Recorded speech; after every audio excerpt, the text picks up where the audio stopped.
We're here to gauge the mood of the next generation, to assess its hopes and its expectations. But there's also another very important question we'd like to address.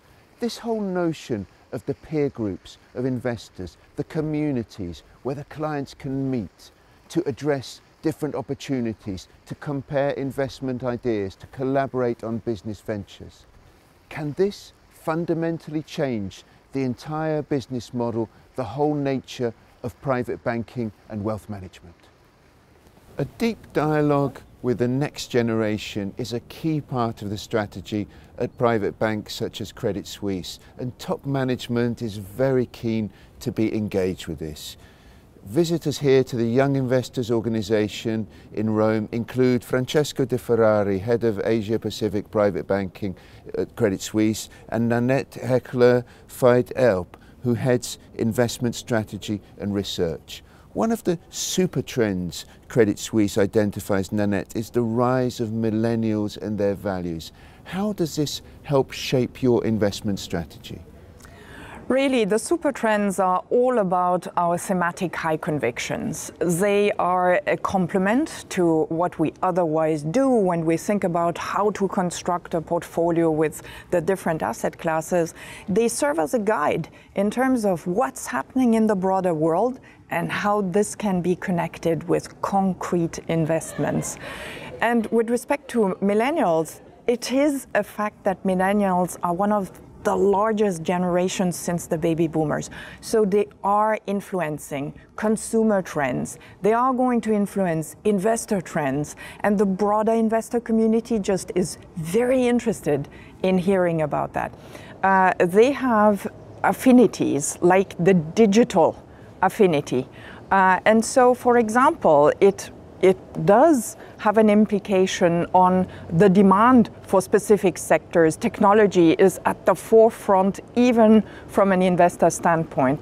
But millennials themselves very interested in infrastructure and in impact investing. So one of the things that we are looking at this time here in Rome at the Young Investor Organization will be how they can participate, for example, in making an impact on affordable housing, one of the largest missing infrastructures these days. But Nanette, haven't we been here before? We don't have to look too far back to remember the angry young men of the 1960s, the cool Britannia youth movement of the 1990s. What makes this generation any different to those, bearing in mind we've entered an era of populism and increased nationalism? There are some particularities about this generation. One is that beyond being connected and globally connected, this is a generation that is very much the postmodern generation. They are marked by the instability that followed the great financial crisis.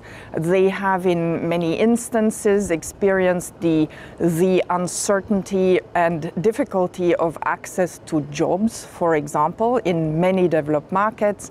So this is a generation that has a certain number of fears as well.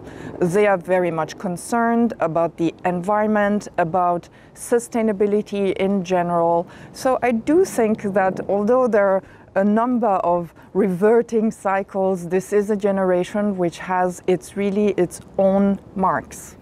Because we're talking about technology and we're talking about the networking possibilities of the Young Investor Organization, isn't there a danger that the relationship manager could somehow be sidelined, that he or she no longer has that cherished access to their clients which they had previously?